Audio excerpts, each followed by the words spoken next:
So this May 7th, 2020 Smyrna Business Association virtual program is now called to order.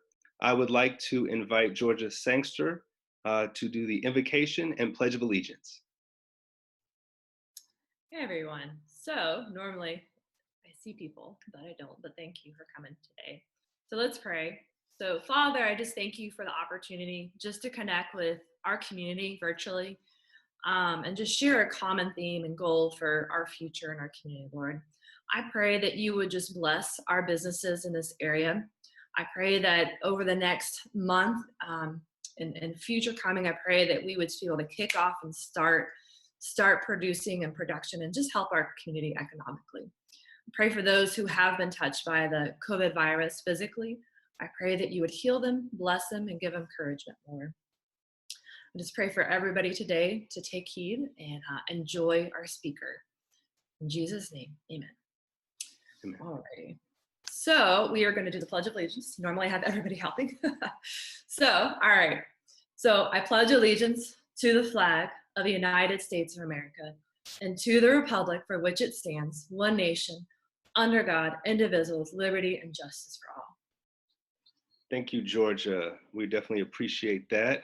And now, Sarah Sorensen, if you could recognize the Smyrna Business Association Board of Directors and give us any announcements and updates. Sure, thanks. Hi, everybody. Just wanted to take a moment to recognize our Smyrna Business Association Board of Directors. Thanks to everybody for their hard work in pivoting from in-person networking to all virtual programming over these last several weeks. And we hope that everybody who has joined us for our virtual coffees and our virtual lunches has found them informative and found them still an opportunity to connect with the community. We will be continuing our virtual programming through at least early June. So that includes our next two virtual coffees, which will be May 13th and May 27th. That's Wednesday mornings from 8 to 9. It's free for members and guests, but please pre-register and you'll get an email from Zoom with the information to hop on that meeting. And then we'll also be having a virtual lunch on June 4th with a legislative panel moderated by our council member, Travis Lindley. So they'll catch us up on what is and isn't going on at the legislature. They have been sort of on pause during this COVID crisis, so we'll get an update on local happenings there. If you have any questions about membership or sponsorship, please feel free to reach out to some of these board members. We'd be happy to answer those questions for you, and we're thrilled to have you at the lunch today. Thanks.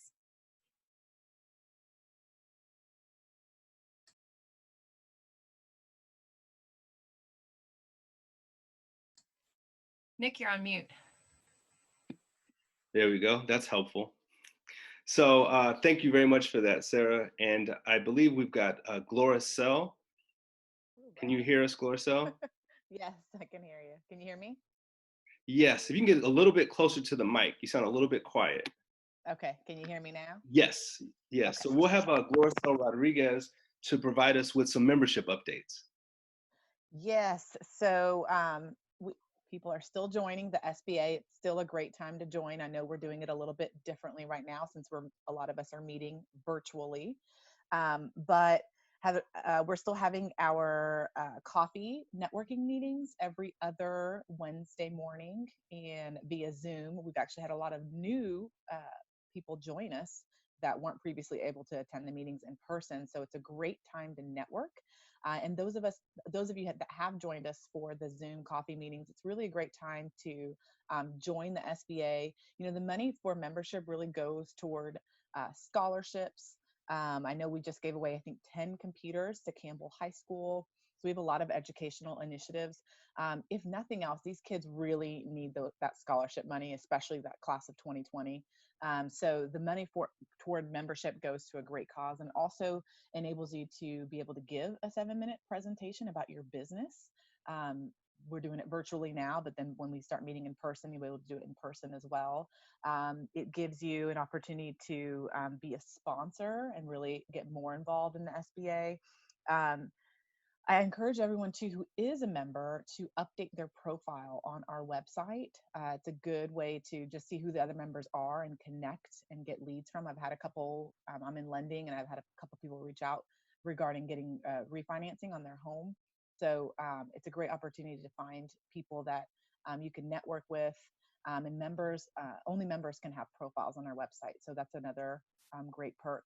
So just want to encourage people to go ahead and continue to join, continue to support the SBA, support our small businesses, support our students, and get some business for yourself in the process.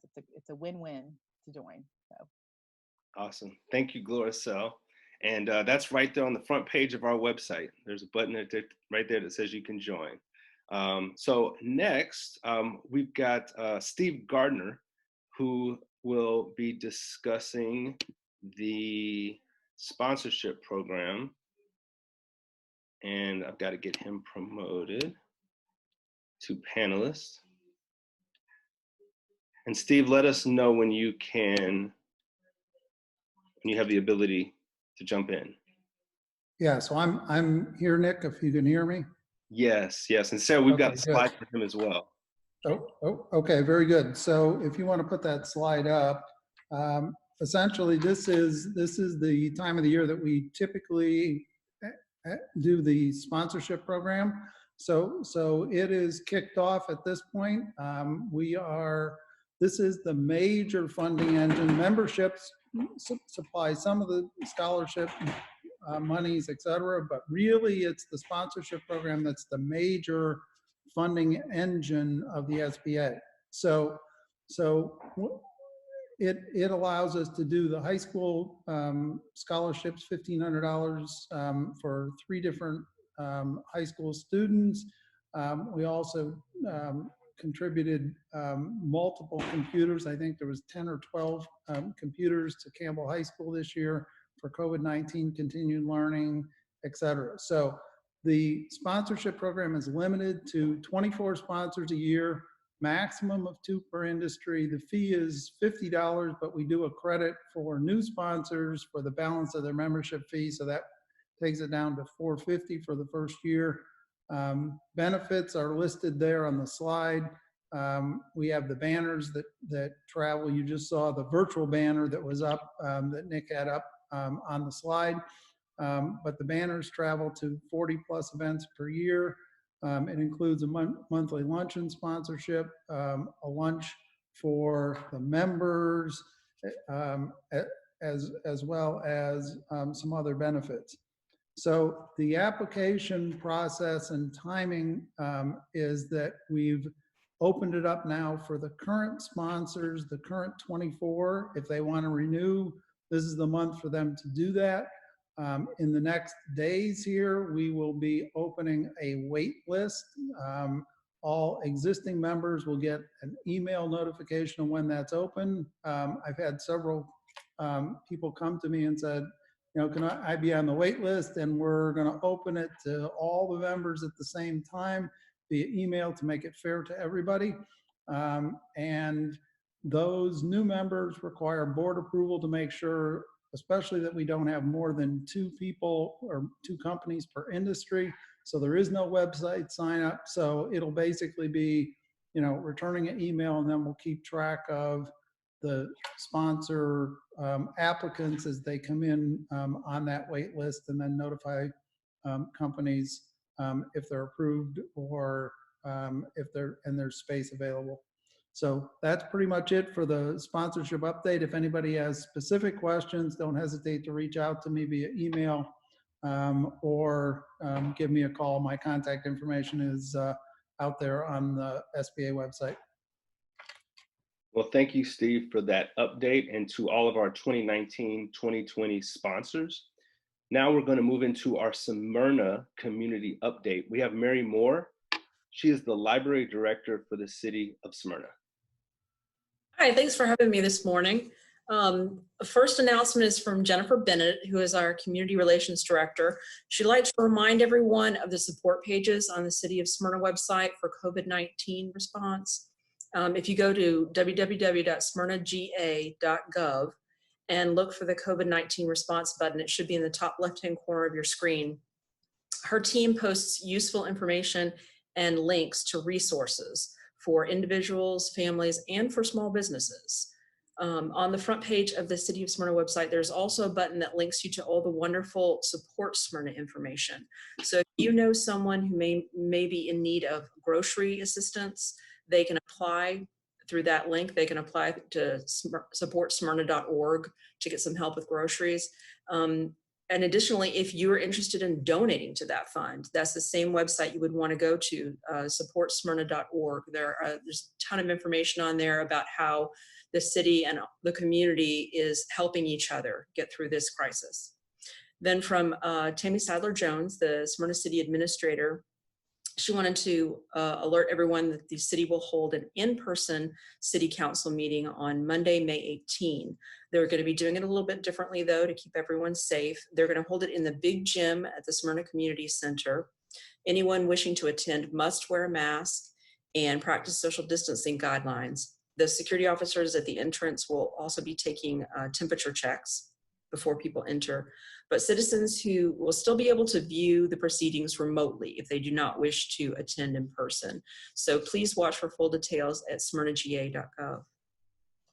From Janet Lieberman, our Director of Environmental Services, City of Smyrna, she wants to know the Environmental Services Department and the Smyrna Recycling Center would like everyone to know that West Rock Recycling is open and accepting materials from residents. They are located at 1775 County Services Parkway. That's West Rock Recycling. And then for me, I just wanted to make sure everybody knew that the annual summer reading program is still moving forward, just like every summer. We're just going to do it a little bit differently this year. The bulk of the program will take place online. The Friends of Smyrna Library, which is a support organization for the library, they purchased an app for us called Beanstack. And so using this app, our readers will be able to register for summer reading and log all the reading through the app or on their computer. They won't have to use physical paper or come into the library to show their reading logs. As they read and complete their activities, they will earn virtual badges. And if they complete the summer reading challenge by the end of summer, we will also give them a certificate and then also a coupon for a free treat at Dairy Queen. And they'll be entered into a drawing for more prizes. This reading challenge is open to all ages. There will be a drawing of prizes for adults too, if you complete our reading challenge. Summer programming will also be virtual. The library's story times, lectures, and book discussions have already moved to an online environment, and so we will continue that through this summer. But summer will also include online programs for all ages: crafts, baking, music, magic. And then although the physical library is not open right now, our library patrons are checking out books and audiobooks and movies and magazines using our diverse collection of digital materials. We're blessed with a very large collection of digital materials for checkout. So if you want to learn more about these resources, visit smyrnalibrary.com. Thank you very much. Thank you very much, Mary. Now we're going to move in to our keynote speaker. I present to you Mickey Mellen. He is the founder and partner of the technical director for GreenMellen Media. Mickey is regarded as the token tech guy, and his insights are greatly valued on the GreenMellen team. With over 14 years of WordPress experience and a passion for helping others, you will often find Mickey leading a North Atlanta meetup called A Brighter Web. He is also highly involved in social media, and he knows the ins and outs of everything from Facebook to search engine optimization, and has spoken at many events all across the country. You can also find Mickey coaching his daughter's soccer team, playing softball, or enjoying ice cream with his 2 girls and wife, Kelly. During this time, if you all have any questions, please feel free to type your questions into the Q&A box or into the chat box. And we'll be collating those questions so that you can ask at the end. Mickey may also be able to notice some of those questions coming in and may be able to do them in real time as well. So without further ado, I present to you Mickey Mellen. Awesome. Thank you, Nick. Let me get my screen shared here. If you don't mind stopping that one, Sarah. I should be able to share mine instead. There we go. Awesome. So yeah, so Nick, thank you for the invitation. Happy to be here today with y'all. Just a little bit about us and our team before we dig in. We're located just off the Marietta Square. We've been around for about 11 years now. We build and manage websites and help with other digital marketing stuff like email marketing, social media, ranking well in search, that kind of stuff. Really, we just want to help people's businesses get found and then for users to love what they see when they find you. There's two sides that, and people often miss one or the other. So we try to hit both there. I'm really all about practical, actionable advice. And so today I'm going to be talking about tools, tools for your website, tools for your business, and tools for getting things done. And again, if you have questions along the way, do jump in. I'll try to answer as I can if you use the Q&A box, but we'll have time at the end for some Q&A as well. So digging in, the website section is going to be kind of the shortest just because things are different for all of you. These are very WordPress specific things I'm going to mention here just because most of you are using WordPress, whether you know it or not. But not all of you. So again, I don't want to waste time. But I will go through a lot of different tools today. So hopefully, even if I get to one that doesn't apply, maybe the next one will. So a couple quick things for the website I like to touch on. Forms are very important on site for collecting contact info or getting people on email lists or to download PDFs or whatever. We used a product called Ninja Forms for years, and Ninja Forms is great, but we've moved over to Gravity Forms. In our case, that's really because Ninja Forms works well for a lot of our clients, and Gravity Forms works for all of them, just because there's so many additions and plugins and add-ons to make it connect over to your MailChimp or connect to payments or whatever you want to connect to. It can do a great job. I just helped a nonprofit the other day get it connected over to authorize.net so they could take recurring donations on the site, and it didn't really cost anything because it's just a built-in thing. Gravity Forms does have a fee. It's $59 a year for one license, but it's $259 a year for unlimited. So in our case, we can use it as many times as we want for a relatively low price, and it works well. We also manage a bunch of sites, and so if you have more than a couple sites to manage, there's two different tools you could use. We actually use both. Manage WP has a lot of stuff for free. Even if you have one site, Manage WP is just a good way to give you free monthly backups and to help you keep plugins and that kind of stuff up to date. As you start paying for more things, you want daily backups, it's like $1 a month. If you want malware scans, it's $2 a month. And little things they kind of add up after a while, but they have some good bulk plans too. So like in our case, I think we pay $250 a month for it, but for like 150 sites. So, $150 a site is not bad. And I will mention, as I go through these tools, to the extent possible, I'll try to tell you pricing on them. I did a similar talk a few years ago, and every time I said, I don't know, it's like $10. So I tried to write down prices this time so I can let you know that as we go. Blog Vault is very similar to Manage WP. Does a little bit more malware scanning, but it's a great tool. We pay, I think, like $300 a month for it, but again, across 150 sites, so it works out pretty well. $2 a site for us. They're not as cheap for a one-off, but they do a good job. And just for a quick look, Manage WP looks kind of like this. It's a messy thing if you've not seen it before, but you can see along the left-hand side there, it has backups. You can manage your plugins and your themes and links and security and performance and monitor your uptime and lots of cool stuff that's very, very inexpensive, and it works out well. So if you need to manage your site, you worry about that, that's a good tool to use. And then the last one for websites, again, I said I was going to keep this section pretty short. Actually, let me grab, sorry, just a sec. I see chats coming in, but they're coming on my other screen, so I want to make sure I see those. There we go. Will you get a copy of the slides? Yes, I can provide a copy of the slides afterwards. That's a good question. Happy to do that. I'll connect with Nick to see how you guys want to do that, but I can cut them down to a PDF and make sure you get those. Last one I'm talking about is SEO Press, though, search engine optimization for WordPress. So SEO Press. We really like this one because for a few reasons, really. One is their free version is great. So anything that has a great free version we like. I also like that their Pro one is only $39 a year, and that's for unlimited sites. We have the Pro one that we can use as often as we want on a whole bunch of different sites.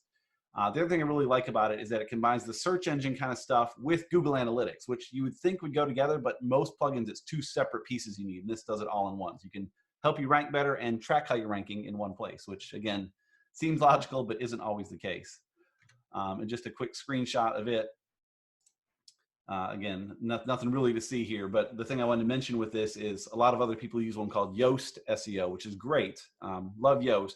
This is a lot more lightweight and doesn't hold your hand as much. If you're not familiar with search stuff, Yoast will kind of nudge you along to, hey, you should try this or maybe do this, it'll give you hand holding. SEO Press will not. If you know what you're doing, you can dive in here, make the changes. if you need the help, Yoast is a good way to do that. And we could talk about a ton more plugins and stuff, but again, I know this doesn't apply to all of you, so I cut this section down pretty good, so we can get into the stuff as we go along. Hopefully, things apply more and more to the group at large. But if you do run a WordPress site, perhaps one of these is beneficial for you. So moving into the For Your Business section. So I gave this talk, a similar version of this, back in January. It was to a WordPress group, so there was more stuff there. But I mentioned a product called Zoom, and they were like, oh, interesting. I think I've heard of that before. Now, of course, it's a little more, we've all heard about it. Some of you, this is probably your third of 6 meetings today on Zoom, so I'm not going to spend any time here, but we've been using Zoom for like 6 years now. It's great. The free version, of course, you can do so much on, and then like $20 a month for hosts for the unlimited meetings and recordings, and just a great product. There's a screenshot of our team, but again, you see a screenshot of what's going on anyhow, so I'm not going to spend much time here. The only other thing I'll mention is another tool I like to use a good bit is called Crowdcast. I don't have a slide for it, but it's a good one for webinar kinds of things where you can have one person or a couple people sharing a screen in a Q&A feature and all that kind of stuff. But Zoom is phenomenal. We love that. Another one that's really picking up steam lately is Slack. I'm guessing a lot of you guys use Slack with your company. It's essentially like a bunch of chat rooms for your staff. I mean, you can bring clients in and stuff. I actually had a conversation this morning with a company looking to bring clients in, which I don't like the idea of, but we use this a ton for internal conversations. Slack, the free version, is very powerful. Most people, that's all they need is a free one. The standard one is $667 per user per month, so we pay for that. So we pay like $40 a month for it. Not bad at all. And then they have an even more premium one for about double the price there, which doesn't really apply to most of us. What I really appreciate with Slack once we started paying for it is we have the core 6 of us that are in it. We bring in some of our contractors. We have maybe 8 or 9 in there at a time.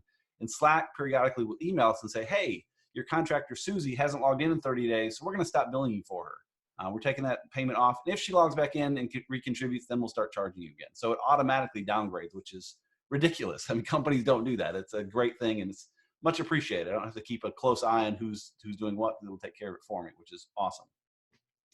I do want to spend just another minute on Slack, though, because an issue I had early on when we started with Slack was this is great, but what channel should we have and how should we set it up? So I spent a lot of time researching that. And so I'm going to share how we set it up and maybe we'll give you a few ideas for how you could handle yours. And again, in the chat, if you have other ideas of how you do it, I'd love to hear some of that. But along the left are all the different channels, all the different buckets of chat, the topics. The blurred out ones are client specific or project specific. So specific projects we have Slack channels for.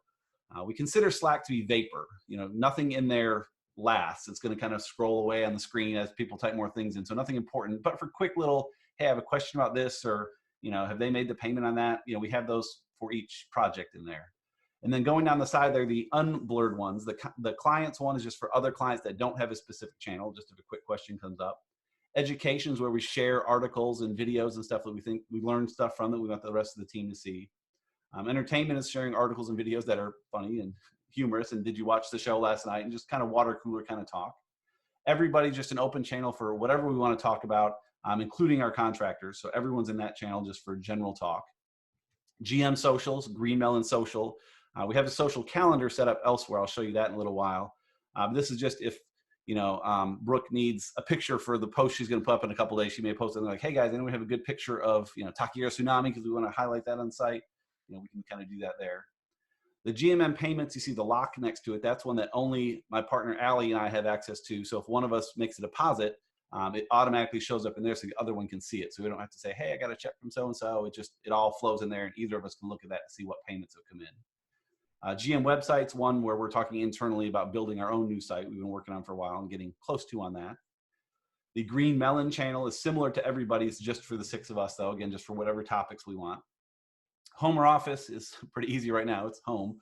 But we had some issues like a year or so ago. We only, when we're in the office, come in 2 or 3 days a week and work from home the other few.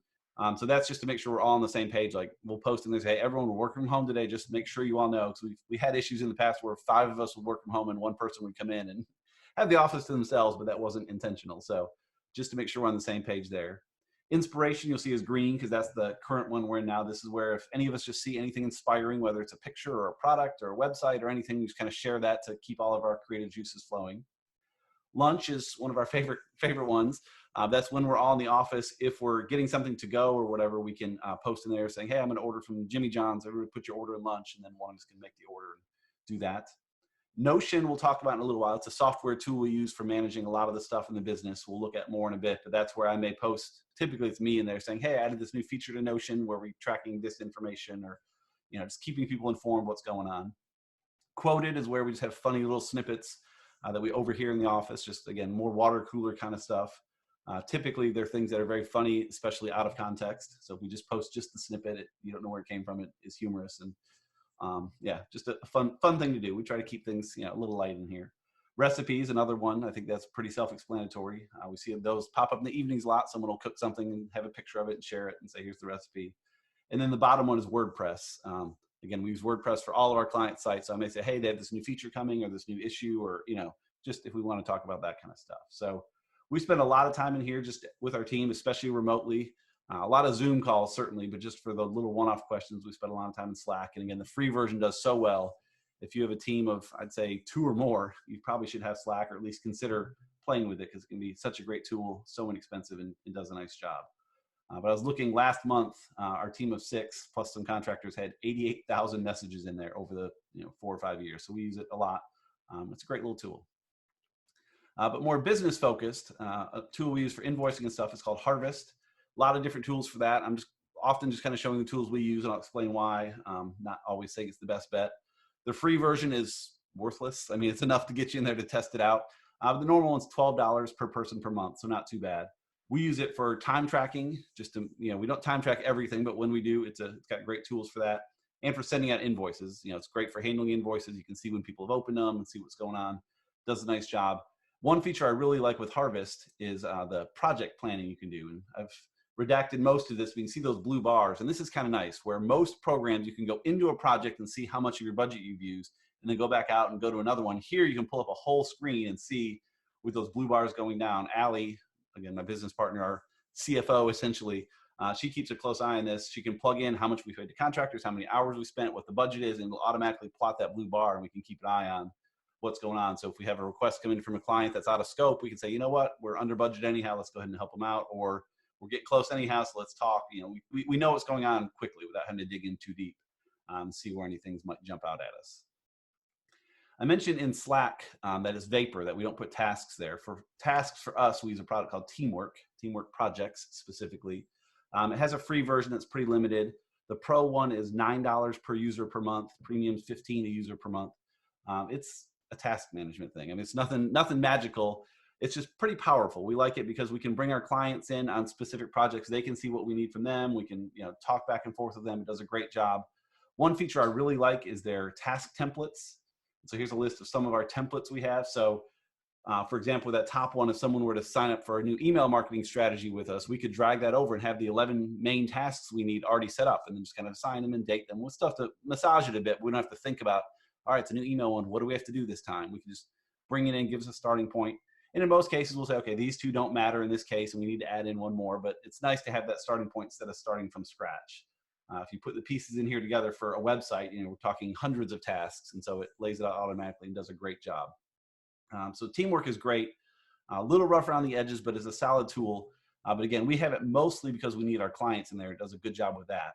If you don't need your clients in there with you, then I think Asana is probably the way to go. We've used Asana before. The basic version of Asana is free and really pretty powerful. And then it's $11 per user per month for the premium. And Asana just does a phenomenal job. It just doesn't really let you bring clients in. It technically does, but it doesn't work well. But if you don't need that, it's beautiful. It works great. When you check off tasks, you see unicorns fly across the screen sometimes, and tries to celebrate the check marks, and just very satisfying to check off tasks, even if unicorns don't fly across in that case. Just a good job of organizing things. You have your projects and tasks and group them, and it's a phenomenal tool. Just again, for us, it can't really bring clients into it, and so that would make us have to have Asana and something else. And if we can consolidate tools a little bit, which is kind of funny as you hear me lay out all these tools we use, but if we can consolidate a little bit, that's a good thing. But I would encourage you to check out Asana if you need a good task system, again, because the free version really is pretty powerful. In the interest of talking about all the tools we use, I'm not going to spend long here at all, but G Suite's what we use for our email and all that kind of stuff, email, calendar, and docs. This is actually Google Slides I'm presenting now. Love Google Slides because I can say, hey, I have this presentation I'm going to give. Can you guys go help clean it up? And I can send a link. They can log in, clean it up. We're not having to trade files back and forth. Does a great job. really Office 365 is just as good anymore. I'd say 10 years ago when we signed up for G Suite, it was an easy decision. These days, if I was signing up, it'd be tougher. Office 365 is really doing some cool stuff with Teams and some of the other stuff they have going. So it'd be a tough call anymore. But we like G Suite. Others like Office. Again, I'm not going to spend time here. You all know how all that stuff works. If you have specific questions, certainly ask, but I don't feel it's probably a place to spend time. But the other side of email is like email campaigns. And so for that, we use a product called Active Campaign. I consider it to be more powerful than something like MailChimp or Constant Contact, but less powerful than HubSpot or Salesforce. And the price fits right in between the two. Whereas, MailChimp can be free to a couple bucks, Constant Contact's pretty cheap. HubSpot and Salesforce can get into the thousands a month. This starts at like $9 a month. Realistically, you're $100 a month or so for it. Just a great tool for managing email campaigns and drip campaigns and automations and a lot of that kind of stuff, if you need a bit more power than like MailChimp needs. And so we try to use some of that power from Active Campaign. This is a screenshot from it. Again, a lot going on here. I'm not going to try to talk through everything, but I will point you to that column on the right there, that recent activity, which is nice. One, to see what's going on as a whole, but we can also click through to an individual contact and see exactly what they've been up to. And if they filled out the form on the site, you can even see their action on the site. They looked at your About Us page and looked at your recent work, then filled out the form, and then since then they click on an email, and you can kind of see what's going on, which can be great for dealing with leads and stuff, to see how interested they really are and how powerful, or how invested they might be. It's not quite as powerful as a HubSpot or some of those, but does a good job and is far more powerful than MailChimp. Excuse me. It does a great job. That said, MailChimp is a phenomenal solution as well. We use that with a handful of clients, just largely because their free plan is really powerful. I think you get 2,000 email addresses in there for free you can send to, which is amazing. And then their plans start at like $10 a month. They do have like some professional stuff that gets into the hundreds, but at that point, I think you're better off with Active Campaign. But for a lot of folks, MailChimp's the way to go. And I'm guessing that's what a lot of you use, and it does a great job. Then the last section, these kind of sections each get a little bit longer, so this one will take the longest, but do stop me if I go too fast, because I'll kind of run through these pretty quick. So let me know if you have questions along the way here. This is the stuff I love. I kind of geek out on productivity tools. And so there's stuff in here that has been around for a while, some brand new ones that I really like. Some you've certainly heard of and some you probably haven't. So we'll see what happens. Before I get into the tools though, just a couple things I like to start with, just to kind of frame where I come from with this stuff. I'm a big believer in inbox zero, keeping your inbox cleaned out. The question I like to ask, and I'm guilty of it right now, so not accusatory at all, but how many of you have an email in your inbox that you've read but not yet dealt with? Which in theory we shouldn't, but again, I do. I'm guessing a lot of us do, but that's kind of the approach we try to take. If you have an email, you read it, deal with it, get it out of the way. A lot of us spend too much time checking email and not really processing it, and you've got to just get something done. Merlin Mann gave a great story years ago about making sandwiches. He said, if you're working in a deli, you're back there, you get an order for a sandwich. Cool. All right, got that. You get another order for a sandwich. All right, got a couple. Another order comes in. I've got 3 here. Okay, you're sitting there, another order. All right, okay, I've got 4. And how should I sort these? Put the cheese in a pile over here and the ham is over here, or maybe the order they came in, or like, none of that. No, you shouldn't sort them at all. You should just make sandwiches. And that's kind of the deal with email. People will say, I can sort by, which ones has attachments, which ones came in soonest, group them by person. Like, you shouldn't be getting into that stuff. You just be dealing with emails. And so his basic philosophy is what you see on the screen there: do, delete, delegate, defer. I mean, most emails have some value in it. You need to add it to your calendar, or add the task to your task list, or respond to them, or forward it to someone else. Like, something needs to happen, so just make it happen and get it out of your way and keep things clean. Certainly easier said than done. My inbox isn't always clean, but I try to get it close to 0 every night. Lots of stuff in my task manager. Teamwork is full of things. We not that saying we do everything that fast, but just keep things clean so you can be right on top of it. David Allen, his book, Getting Things Done, talks a lot about this too. He talks about a mind like water, that if you have a pond, you throw a small pebble in, it has a small response. You throw a big rock in, it has a big response. And that if you keep your email clean, it's the same way. You know exactly what's in your world. So if you get a minor email, you can deal with it minor. If you get a big one, you can jump on it. Whereas if things are chaos, it's harder to know priority and everything seems like a fire, and it doesn't work well. And I will also say the delete button here, I don't delete much of anything for email. People freak out, they don't want to delete it, and that's fine. You can archive. Gmail has just a little archive button. You can hit it once. If you use Outlook, I encourage you to make a single folder called archive and move things over. We can get into a lot more with email there, but again, I try to do things to keep email clean and keep things where they need to be. My calendar's full, my task lists are full, but You kind of keep an eye on everything. And then another thing I want to talk about briefly, I've done a lot better of this year, I've done very poorly at in the past, is taking time to process. It's like even a presentation like this, after it's over, hopefully you'll have a few notes, between all these tools, maybe one or two interest you. Take a few minutes, look at them, sign up for a trial, review a YouTube video, just kind of see what's going on. Just take some time to process. I've done better with this with events. I'll show you an example in a little while. Some notes I took at a KBA luncheon, a Kennesaw Business Luncheon. Actually, it was Northeast Cobb Business Luncheon earlier this year, but I took notes at the luncheon. They proved to be very valuable later. I've done a lot better with sermons after church. I'll take notes during church and then spend an hour or so in the afternoon or evening afterwards to research the scripture and see where it ties into other things and just spend some time doing it. If you get business cards in an event, when we're able to meet in person, I try to take some time to connect on LinkedIn if it's appropriate and add them to my contacts. And just spending some time to process can be huge. And you're not going to have time to process unless you build it in. So I try to, whenever I add like a business association luncheon, I usually block out like the next hour afterwards so I can make sure, one, for travel time, but also to deal with business cards and any other notes and just kind of get my head around things before the next meetings all start stacking up in the afternoon as they invariably do. So encourage you to take time to process. Getting into some tools, the first one I mentioned is called Feedly. This is an RSS reader. RSS is basically a feed of everything from a website, typically for blogs, every blog post that comes from a site. It sounds like a lot, and for some, if you were to follow the RSS feed for the New York Times or something, it'd be outrageous. But following just, the churches, the business associations, your friends, your kids' teachers, all that kind of stuff, there's not that many posts coming, but it can save you a ton of time. Instead of having to go to each one to see what's new, you can just have it all come to you almost like an email inbox. And it's cool too because, for example, if you were to follow my wife's blog, it's an excellent blog, but she writes maybe once a month. So you don't have to go check it all the time to see if there's something new. If she writes, it shows up in Feedly. If she doesn't, no harm, no foul. I probably have dozens of feeds in there that are for defunct sites that don't even exist anymore, and that's okay. I just don't get their content. It doesn't bog anything down. It just brings it to me. The other thing I really like with Feedly and other readers is it helps you escape what they call the filter bubble. You've seen this, I'm sure, with Google News and Apple News, and especially with Facebook and stuff, where they will filter the feed to show you what they think you want to see, which can really get you kind of into your own little bubble and not seeing alternate points of view.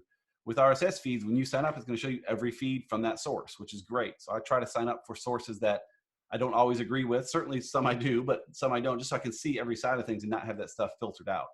It works great. With Feedly, the basic version is pretty solid and is completely free. The pro one is $6 a month. Just lets you have more feeds. I paid for the pro one for years just to kind of help them out. If it's a tool like that and it's $6 a month, I mean, sure, happy to help them.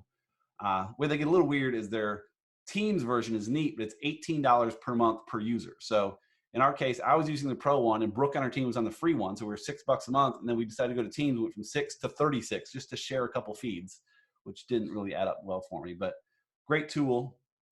Here's a quick screenshot. You can kind of see all your feeds along the left. This is one of their screenshots. They have 1,000 plus unread items. So that's a little daunting. You see all the categories on the left and then kind of the feeds in the middle, and you can use the J key like you can on Facebook or other to jump from item to item. So as I'm going through, I was kind of jump. It's okay, interesting. Oh, that one's really interesting. Let me stop and read it. Okay, and then move on. And then some I may stop and open in a browser and take notes on, depending what it is. But I do a lot of just jumping through. I subscribe to a lot of things and most of it's just breezing through, but you can stop when things catch your attention and do it, and it works out well. And they have mobile apps, of course, all that kind of stuff. So you can get it everywhere. It's one of the things I do if I'm at the doctor's office or whatever, and I have some time to kill. I'll say, good, see what's new in the feeds and knock out a few of those. That said, I've actually switched to a different product called InnoReader. Very similar to Feedly, similar price, a little more complex though. So it's more powerful than Feedly, can do more stuff for you, but a little more complicated. I think most folks should start with Feedly, but InnoReader is pretty cool, pretty slick. This is a picture from mine. So you can see on the left there, these subscriptions. So I subscribe to other agencies. I want to see what other web agencies are talking about. If I have blog comment feeds from certain things, any church or apologetic stuff, I sign up for all of our clients' blogs so I can see what they're talking about. Some funny ones, some web ones, just lots of different categories. And again, I don't have to go follow all these people. It all comes to me when they have a post. So I can see here at the top, I just click all articles and I have 5 articles. And so the first one there is why PPC marketers should fall in love with broad match. So talking about buying Google ads and ways to do that. And then I can just hit J and jump to the next one. And in 10 seconds, I'm probably through here unless one catches my attention. And then I can take some time to dig in deeper. A tool I was using for a while and stopped briefly and came back to, especially now with the pandemic, is Brain FM, which I'm really liking. It's lyricless music that you put in your headphones to help you focus. It's meant for studying and reading and stuff, and with the kids at home and stuff and trying to get things done, it's nice just to put that in to be able to zone out a little bit. It's $7 a month, which is a little more than something like this I think should cost, but it does a great job.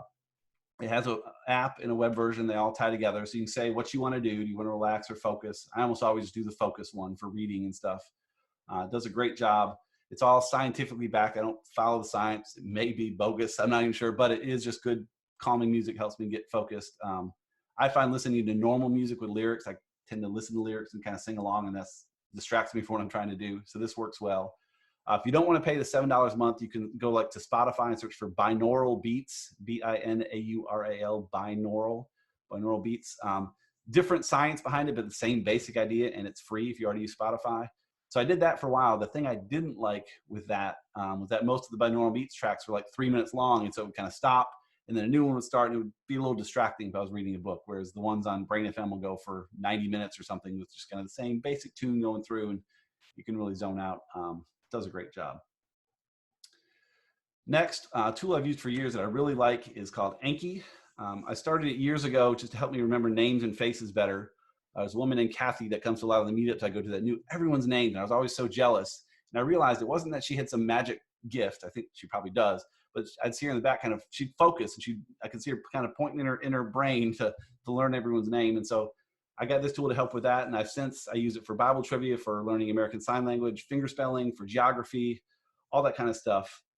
Anki is great because it's free on Windows, free on Mac, free on the web, free on Android, and $25 on iPhone. So it's just a one-time cost though, so it's well worth it if you use it very much at all.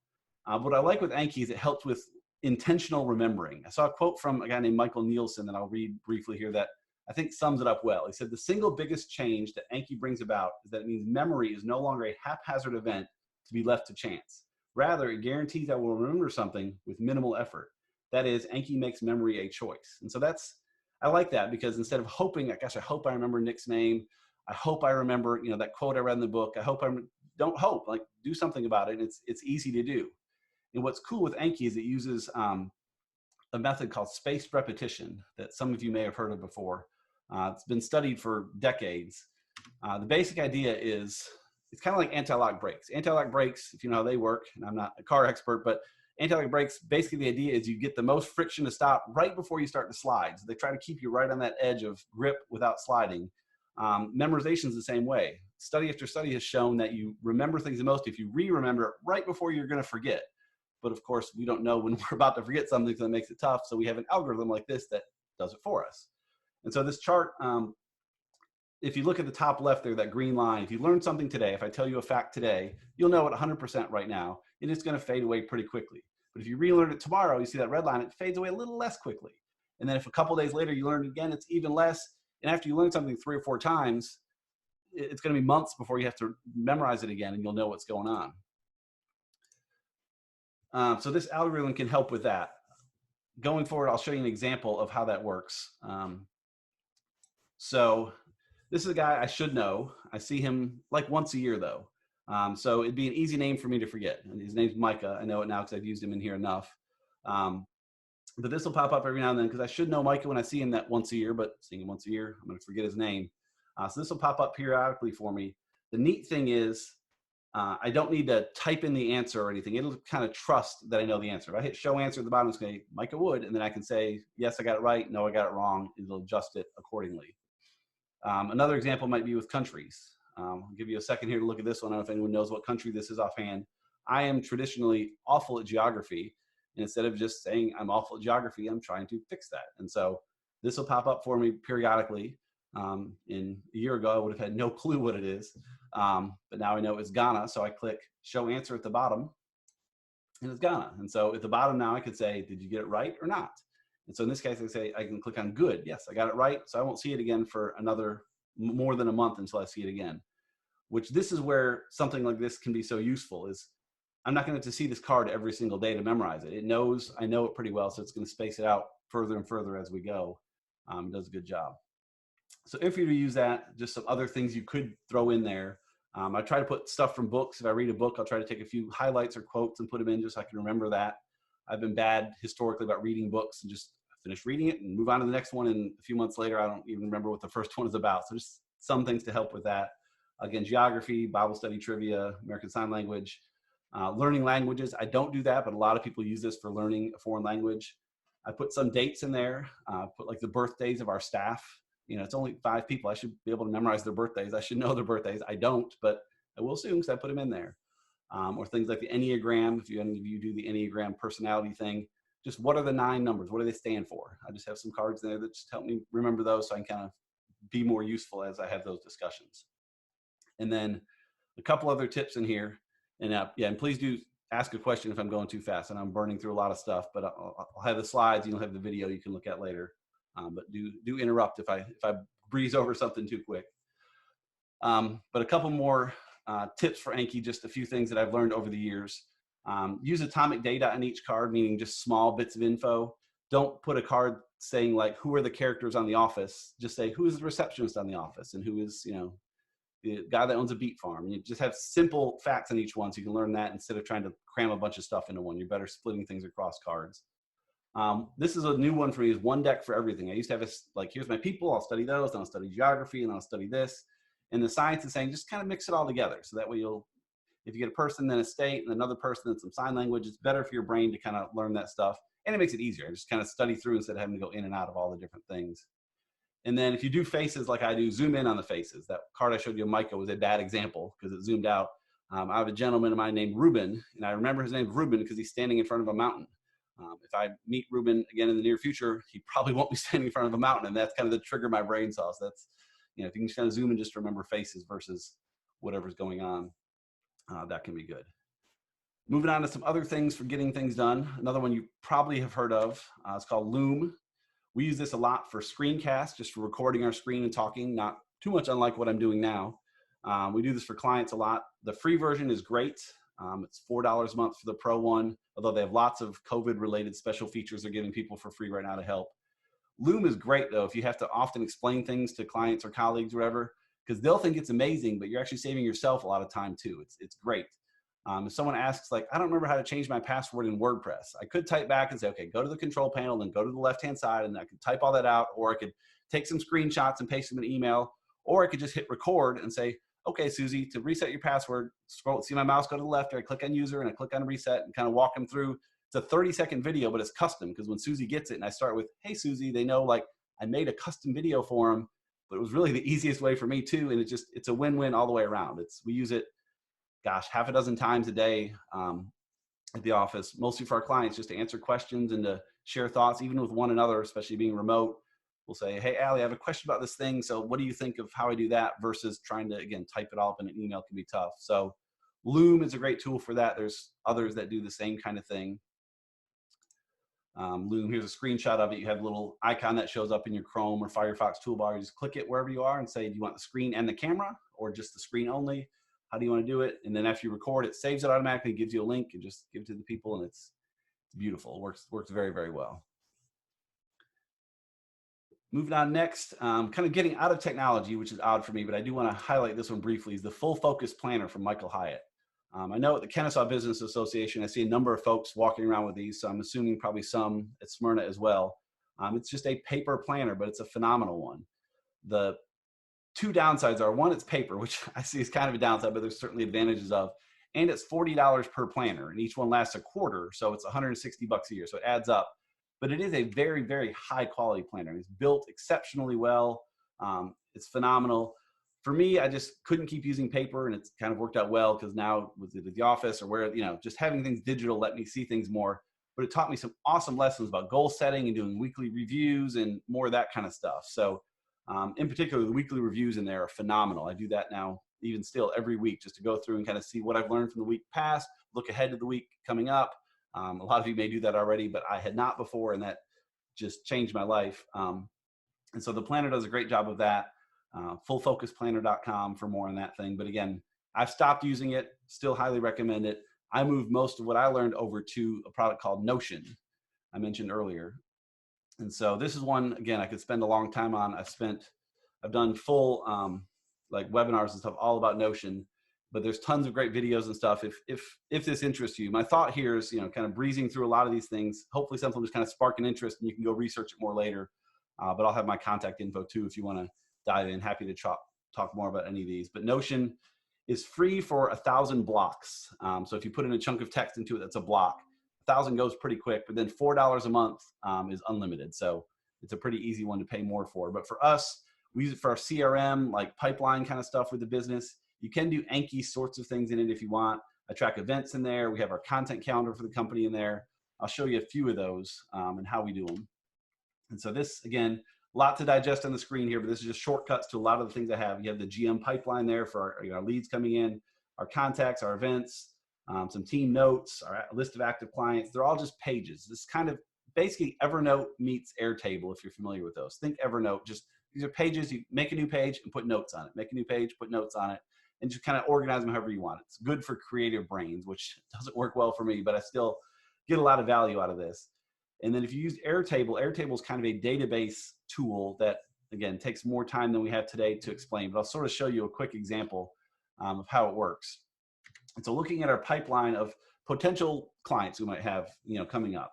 So we have a little Kanban chart in the back where you can kind of drag the leads from one to another. I've redacted a lot of it, but you can see what we have there, and we have scheduling discovery schedule, building options. You kind of drag them across as we go, which, okay, a lot of things do that. You might use Trello, others for that, and that works very well.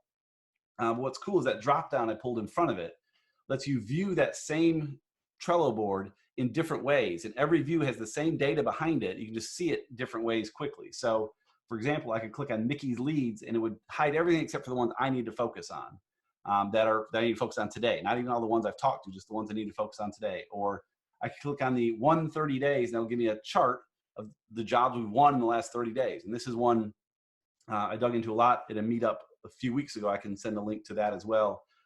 That's been my favorite metric for us, just to see how healthy we're going to be later. We're all of us trying to track more business metrics with the COVID stuff going on.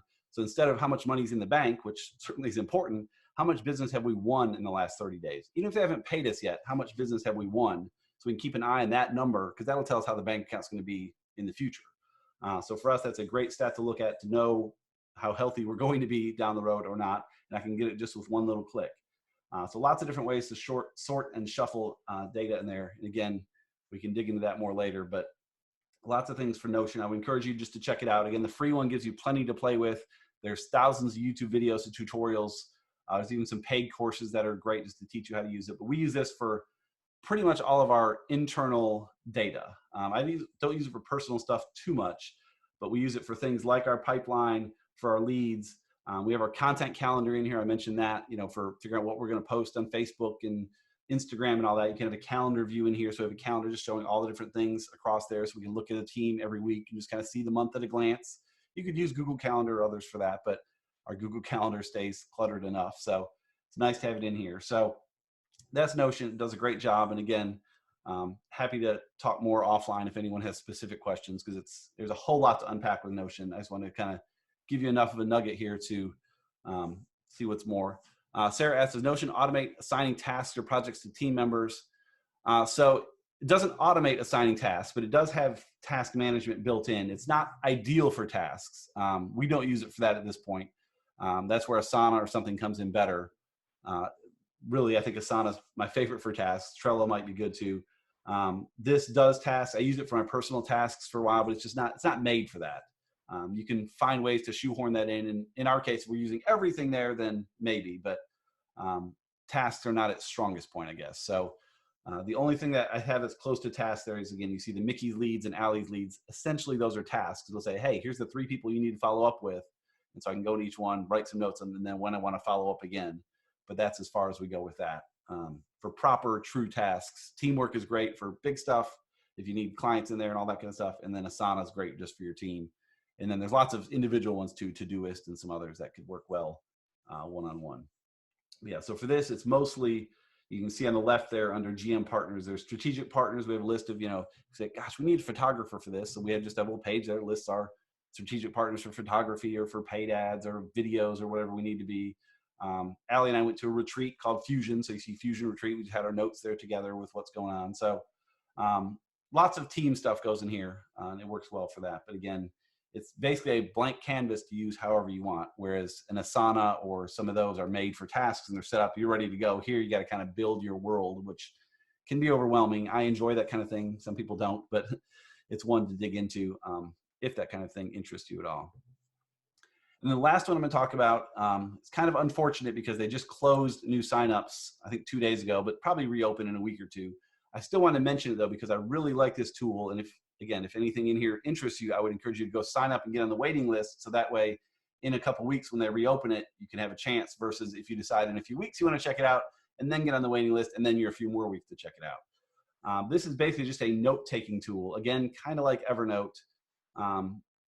It's based on, I don't want to get too dorky here, but based on a product called the Zettelkasten that German philosopher named Nicholas Luhmann did in the 50s. He had a whole bunch of like index cards, like thousands of just little 3x5 paper cards where he'd write an idea, a thought from a book, whatever, and then write notes on other cards that link to. So he said, this also talks to card 502. You go to 502 and says this talks to 101, and they'd all kind of connect to each other, which sounds awful with paper, but fortunately digital tools make it much easier.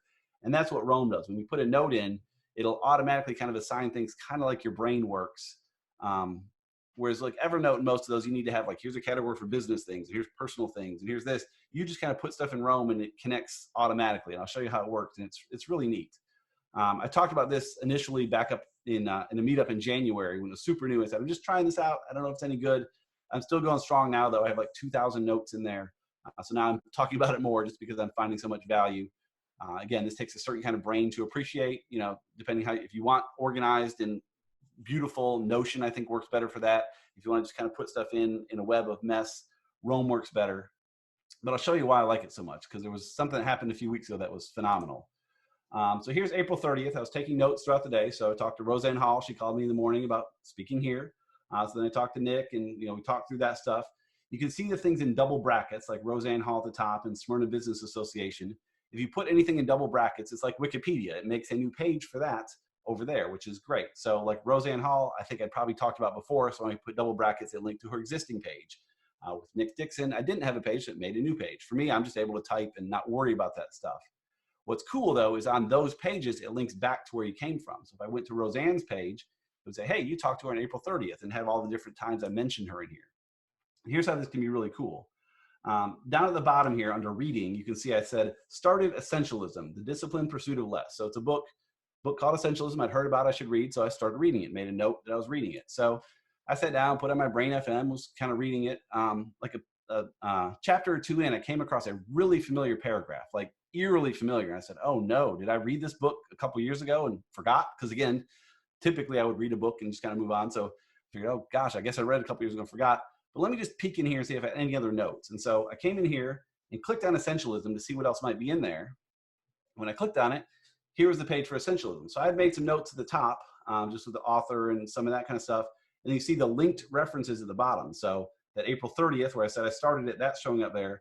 But down at the bottom, I can see, oh, I went to the Northeast Cobb Luncheon, and there's that paragraph. That's the exact paragraph that I saw in the book, and that's why it was so familiar. It's not that I'd read the book before, it's that someone had mentioned it at a luncheon, and I'd written it down because I thought it was a very interesting quote, and so that's why it came to mind. So my first thought was relief of, okay, good. I guess I haven't read this before because I was probably going to reread it anyhow since I'd forgotten I read it, but it turns out I haven't read it at all. So that was neat enough right there. But then I said, well, interesting. I want to know more about where I heard this note. So again, I can see some snippets at the bottom of where it came from, but I can click on February 19th and jump back to where I made that note. So if I click on that, it takes me back to, the first bullet there went to the NCBA luncheon day where Kevin Paul Scott of Addo gave an excellent presentation. And I had bullets of the notes. Now, while I'd love to have my laptop out during the luncheons, that's not really appropriate at most of these. So I take notes just on my iPad or on paper or whatever. And again, take time to process in the afternoon. So in his case, I jotted stuff down as he was talking I thought was interesting, and then later researched it. So in the case of the quote, in the middle there under priority, I didn't write down the whole quote. I couldn't keep up with them that fast, but I said priority quote from Greg McCown, and then later I looked up the full quote, got it in here, again, spent some time processing, but it was great because I learned that quote. And then thanks to Roam, I was able to, connect back to the book and see where I heard it from before and get a lot more out of it. So it's not something I can really cover adequately in just a few minutes here. It's enough where if you think this sounds interesting, then cool, go check out romeresearch.com. If you think it sounds just weird, then don't. And hopefully there are other tools in here that you thought were interesting. But what's cool is in here, I can say, okay, that's where I learned it from. Oh, he talked about servant leadership too. Let me click on that and see what else I've seen about servant leadership. And that's where I may have other books or things that funnel in. It all just kind of works around like a big web of stuff. You don't have to worry about, I have this idea, like with Evernote, which one do I go into? Mary Moore says, Rome sounds like a good tool for genealogy research note-taking. That would be phenomenal for that, I think. Yeah, it could work very well for that. The only tricky point I would think there is, especially with genealogy, you probably have a lot of the same names, through history, so you have to be careful to make sure to keep people separate, but I think it could work very well for that. So Rome's, just some quick details. It's free for now. It's in beta, but they're getting overwhelmed. Their servers have been having trouble the last few days because of all the signups they've been getting, so they've closed signups for now, like I mentioned.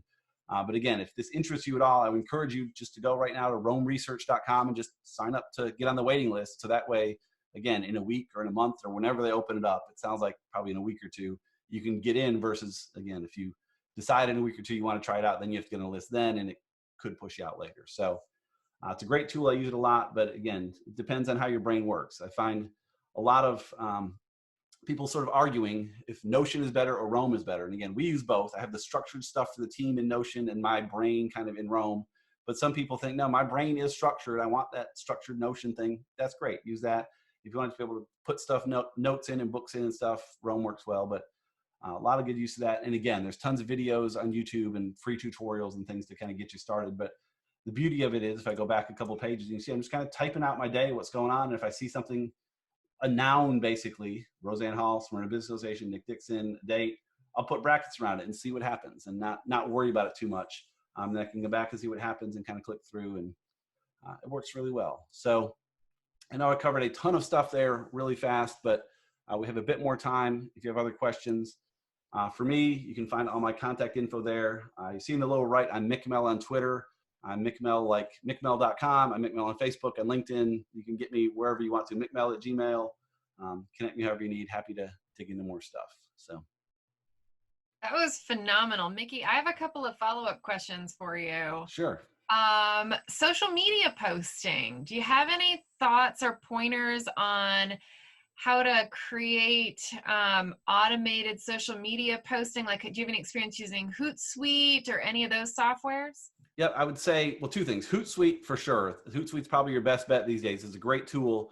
For most people, though, I would say don't try to automate it. Because most of us, you're going to post once a day. Just go post once a day for a couple reasons. One, Facebook in particular appreciates that. They know if someone posted it versus a tool, and you get a little more credit if you post it by hand. But in my case, also, I like to go see, make sure it worked, make sure it pulled in the right image, like, did it do it right versus it's supposed to go out at 8 and I hope it worked, If you have a bunch to get out, Hootsuite is great. We do use it for some of our clients that have a lot going on just to help manage the flow. But like for our personal stuff, for GreenMellen, we just go out every day and say, hey, let's post this on Facebook. Cool. It looks good. On LinkedIn, looks good. Twitter looks good. It takes 5 minutes. It's worth the time to, as much as I like all the tools, I'm also big on manual labor at times. That's why I like things like the full focus planner and things that make you slow down a little bit. And I think social is a place where people can over automate a little bit, and it's not worth it. The return's not worth it. Again, unless you have a lot going on, then Hootsuite's probably your place to go. Sprout Social's another good one, but it's a good bit more expensive. But I know folks that use that and really like it. Great. What about calendars? I know you said that you've gotten away from using paper planners, but what about calendars and just even tracking what your appointments are for the week or the month? What do you use, or what do you recommend? I use Google Calendar. That's what our whole team uses. I really like that just because the sharing is so easy.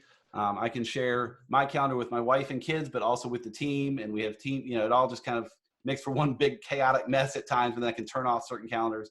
I didn't get into that just because I figure most people have that squared away. But yeah, if you use G Suite, then Google Calendar is a phenomenal way to go.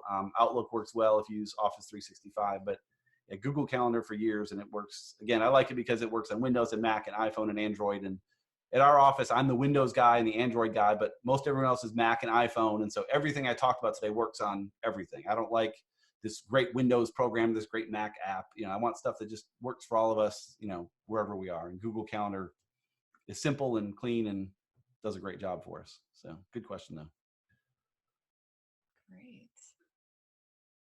One other follow-up I had, just as we were going through things, is obviously a lot of us are using Zoom multiple times each day.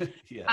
Are there any significant differences between having a paid account and a free account that we should be aware of? And is it worth signing up for a paid account?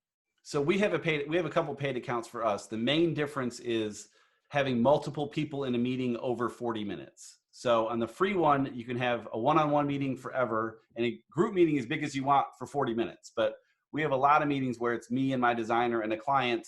We need to make sure it goes more than 40 minutes and doesn't cut us off. And so the paid one gives you that. The other thing it does is it lets you integrate more with Slack. And so I talked about Slack and the little chat stuff we can do. You can integrate it. So I can be in the channel talking to our designer, Elena, and just say /Zoom, and it'll create a new meeting instantly in Slack. We can just click on it and go. And so we use that a lot, where we're talking in Slack, going back and forth, and finally we say, you know what, let's just talk and figure out, instead of all this text back and forth. So one of us just put /Zoom, it makes a little meeting, and we can go to it. I think that's a premium only feature, and it's not a big deal. You could always go to Zoom, create a link, and paste it in. It's not, not a big deal, but it's nice just to do /Zoom, and poof, there's a meeting for you, and you can hop in and talk it out real quick. But yeah, the free one, they give you an awful lot for free, which is nice. I do appreciate that out of them. Yeah, and I think they've given a little leeway on that 40-minute thing with the COVID, but I don't know that it'll last much longer. And it seems like a lot of businesses are getting pretty used to the Zoom meeting. Yeah, it'll be interesting to see how much people keep using it. Yeah, post COVID, whenever that time comes. So we'll see. Right. I'm a dork about these processes and systems. I love them. So let me ask you just one more question about. Please. What would be a argument you would make to a company saying, or a group saying, no, I don't want to move to Slack. I've got email and I can just email everyone just as well to get my message across. What was the biggest thing that helped you and your group move to Slack from just emailing or phone calls? It's a good question. The idea of Slack is to eliminate email. So most companies, you say, hey, you'll have fewer emails. That's a win right there, because we all get too many emails. Although I'll admit, it did take some time with my team. I had read enough about Slack and people loved it. I said, all right, guys, we're going to try Slack. And they said, no, not another place to go. We don't, but sure enough, they saw pretty quickly, we don't email each other much anymore unless there's a client involved, because we can just hit each other in Slack. And it's hard to sell. Even for them, I finally said, just give it a week. Let's just try it. And after a week, they said, well, here's the 14 new channels we need. Where, they were all excited and ready to dig in. But I think the main selling point is, yes, you could email a lot of this stuff, but this eliminates the email. It makes it quicker for back and forth. Email is a little cumbersome. If I want to ask you a question and you just have a quick chat over email, is a little slow. Whereas in Slack, you can do that a little quicker. Especially with Gmail and stuff that has the undo, you can undo sending an email. That means it holds it for that time before it really sends it. So if you're trying to go back and forth real quick, you hit send, you have to wait 10 seconds so it really sends it, and then they get it, and then they type a response and wait 10 seconds. Like, it's horrible to have a quick conversation back and forth if you want to be real quick, and Slack makes it easier just to boom, boom, boom, boom, boom, and knock it out. So, and again, the free version is so good. Why not do that? And we were on the free one for 4 years or something. The only real downside of the free Slack is that it only keeps the last 10,000 messages, which sounds like a lot, but any Slack team goes over that pretty quick. What's neat though is they keep all of your messages. So when we decided to start paying for it, it unlocked like the other 50,000 that were hidden away. And so that pretty much killed our productivity for the day, because they were going back to the channels to see old recipes and, but it was pretty cool. So yeah, we use Slack quite a bit, and even more now. But yeah, the initial sale was tough even then. And I said, just trust me, let's just try it. And if after a week we don't like it, it didn't cost us anything and we liked it. So yeah. Great. Participants, attendees, if you have any other questions, go ahead and chime in on the chat box, and we'll try to get those to Mickey here soon. Nick, do you have anything you want to ask or wrap up? No, that's I think that's pretty much it. If there's no more questions, yeah, Mickey, that was phenomenal. I love all those tools. I actually went on to the Rome site that you were just talking about.